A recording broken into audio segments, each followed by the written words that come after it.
to'g'rida aytib o'tdim. 11-raqamdagi Nepal vakili Anita Basnet to'pni burchakka o'rnatdi va o'zi burchak zarbasini amalga oshiradi Anita. Ammo bosh hakam Wang Chie hali ruxsat bergani yo'q. To'xtatdi qaytamiga tayyorgarlik ko'rayotgan futbolchini.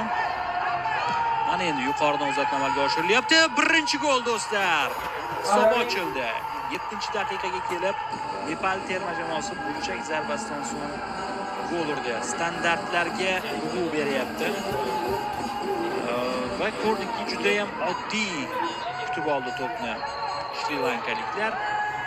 Biz standartlarda bunday holatni ko'p bora ko'rishimiz mumkin. 12-raqamdagi futbolchi Gita Rana gol muallifasi.